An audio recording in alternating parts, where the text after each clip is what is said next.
If your goal is to escape low elo as a top laner as fast as possible, then you clicked on the right video. We'll be breaking down the top 10 best top lane champions for climbing out of low elo. Now, the order does matter in this one, so the number one pick will be what we consider to be the strongest champion. And if you want to learn how to carry bad teammates and finally escape low elo as a top laner, well, there's nothing better than our brand new top lane essentials course at skillcap.com. This course will teach you everything you need to start carrying as a top laner. Wave control, what to do when your teammates feed, how to snowball, macro, we cover everything. Pair that with our course on countering OP top laners, and then head on over to our Smurf commentaries. Select your champion to watch live commentaries from challenger players showing you how to carry out of the exact elo you're stuck in. You can try all this out risk-free, since if you don't rank up while actively using SkillCapped, you get your money back, no questions asked. You can access all of this through the discount you can only unlock through the link below. So what are you waiting for? Click the link in the description below to get the rank you've always wanted this season. Alright, and now starting us off at the number 10 spot on the list is Dr. Mundo. Dr. Mundo is a great choice for low elo because he becomes insanely tanky while also having a passive that makes him immune to crowd control. This will make it impossible for you to get caught out and die when you miss position, a big issue low elo players have. At the same time, Mundo is unique in just how much of his damage scales off of building health. Most tanks do very little damage, that's the trade-off for building tanky. And most bruisers aren't that tanky since they have to invest in damage. Dr. Mundo doesn't follow those rules, he goes where he pleases. He builds full tank while then getting to hit like an absolute truck. Not to mention, Riot added Heartsteel in Season 14, an item that was practically handcrafted for Mundo, given that it applies damage scaling off his max health. The fact that you get to be both a tank and a damage carry makes him perfect for low elo, since you don't have to rely on your teammates for either of these roles. At the same time, Mundo has some of the best scaling in the game. With how low elo games go longer on average, this means more often than not you'll become that late game menace. And if all of this wasn't enough, his Q is a ranged skill shot. Not a lot of melee top laners get a skill like that. This means that in bad matchups, you always have the ability to farm from a distance, giving him a safe laning phase on top of the late game scaling, a very potent combo. The reason he's not ranked higher on this list is because he actually requires more skill than it seems on the surface. As mentioned, his Q is a skill shot, so you'll have to get good at landing that, and his W needs to be timed well enough to not only absorb maximum damage, but to also hit an enemy to get the full heal. His E has some decent skill expression in lane, having to try and line up minions to hit enemies, and at the same time, he doesn't have that big crowd control ability to catch out low elo players who often miss position. That being said, if you love being a tank but hate not doing damage, then Mundo is the champion you've been looking for. And speaking of champions that like to smash things, we have Set in our 9th rank. The thing a lot of low elo players don't know about Set is that his passive and Q combine together to make him one of the strongest early game champions in the game. His passive makes it so that his second attack is his right punch, which gains bonus range, attack speed, and deals bonus damage. At the same time, his Q empowers his next two basic attacks to also gain bonus range and damage, all while giving him bonus movement speed when running at an enemy champion. This means Set is like Ip Man in that one scene, just punching people into the ground with no counterplay. This not only makes him just outright strong, but also easy to play, since so much of your damage is just in your auto attacks. If that wasn't enough, his passive also gives him insane sustain in lane as he heals a ton based on his missing health. Combine that with the standard second wind you take in your rune page, and you are not getting poked out of lane.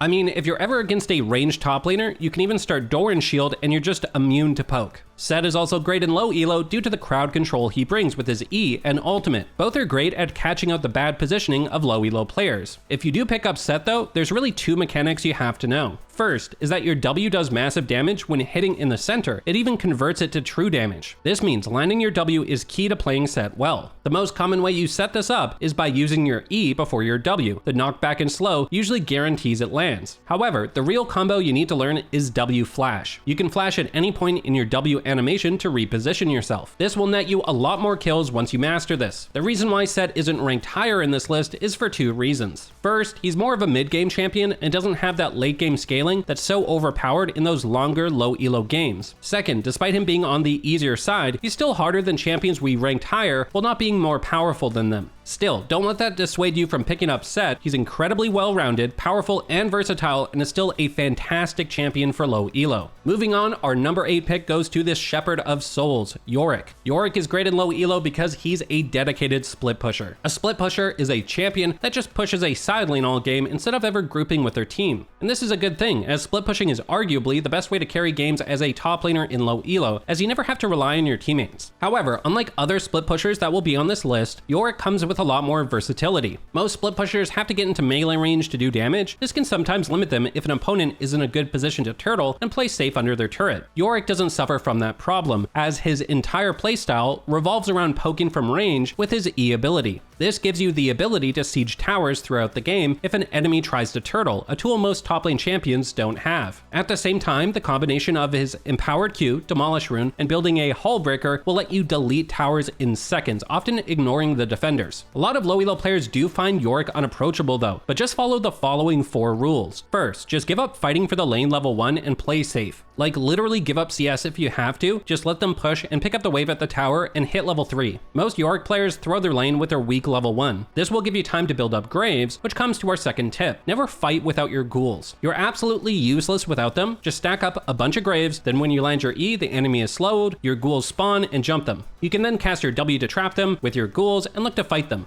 Third, once you're level 6, never fight without your ult. You're effectively a siege minion at this point without your maiden. And fourth, take Ignite instead of Flash. You'll need it to win all-ins in a lot of matchups. Follow those 4 rules and just push a side lane all game, and you will soon realize why Yorick made it to the number 8 spot on this list. Ranked in our 7th spot, we have the Iron Revenant, known as Mordekaiser. If there is one way to describe Mordekaiser, it would be a stat checker. For those who don't know that term, a stat checker is what it sounds like, a champion that is just a big ball of stats that beats you through simply having higher numbers. This is kind of Mordekaiser's whole design. He uses his ult to trap you with him, while his ult also steals your attack damage, ability power, attack speed, health, armor, and magic resist. He then just runs at you, forcing you to fight him where, you guessed it, he stat checks you to death. At the same time, the big item rework at the start of Season 14 massively benefited Mordekaiser. His 3-item core of Rylai's, Riftmaker, and Liandry's gives him a slow damage health, healing literally everything he needs. And it's been one of the strongest builds in the game all season. Mordekaiser's biggest strength is just how safe and versatile he is. In lane, his Q gives him a form of both ranged farming and poke, giving him very few bad matchups. His W gives him both a shield and heal, giving him a super stable laning phase, and his E can both be used as a way to peel someone off you or engage on someone. His real strength though is in his passive, which gives him fantastic damage per second. This means in lane, he can use his Q to poke all day, but if an enemy engages, he can still win with his passive's DPS or look to disengage with his W and E. As long as you don't throw your lane before level 6, well, once you get your ult, it makes you incredibly hard to gank. Since if that underlevel jungler shows up, well, you're turning that gank around by ulting him and killing him instead. The reason he's so good in low elo is because he's just so well-rounded. He doesn't really have any major weaknesses. At the same time, it isn't required for you to land any kind of key abilities. Missing a Q or E rarely changes the outcome of a fight, as you can always just fall back on running them down with your passive stat checking them. The reason he isn't ranked higher on this list is because he lacks that late game carry potential. Being good at all phases of the game comes with the trade-off of not being amazing in the late game. Don't get us wrong though, he's still a fantastic pick for low elo, but he's simply not the best pick for low elo, which is why we've ranked him 7th. Now for number 6 for low elo is a champion a lot of you were probably expecting. It's Nasus. Nasus is a champion that's always been associated with low elo. This is because he's traditionally had a weak early game that higher elo players can exploit. But since low elo players fail to punish that weak early game, and with low elo games going longer, well, he's always been a champion that has been seen as getting free scaling and getting to skip one of his weaknesses. At the same time, he's a split pusher, one of the best strategies for climbing low elo since you don't have to group and team fight or rely on your teammates. A big misconception about Nasus though is how strong his late game is. Don't get us wrong, he has infinite scaling with his Q stacks, but it really doesn't matter how much damage your Q does if an enemy can take advantage of your lack of mobility and kite you, preventing you from ever landing it in the first place. The other misconception players have is how weak Nasus's early game is. Most low elo players don't realize, once you unlock your ultimate at level 6, often just landing your W wither on your lane opponent and popping ghost and ult is enough to just run them down and get a free kill. Basically, Nasus is much more of a mid-game powerhouse, who also has a good late game, but not nearly as strong as all the hype it gets. Still, his kit is incredibly simple and so makes for a good beginner pickup for those who want to either learn top lane or split pushing. Speaking of which, if you want to split push your way out of low elo, we have an entire guide teaching you everything you need to know about split pushing in our top lane essentials course. You can check it out with that discount link below. Now, starting off our top 5, we have none other than Alawi. It's funny because if you're someone who took a break from League for a while, you're probably wondering, really? Alawi? Isn't she terrible?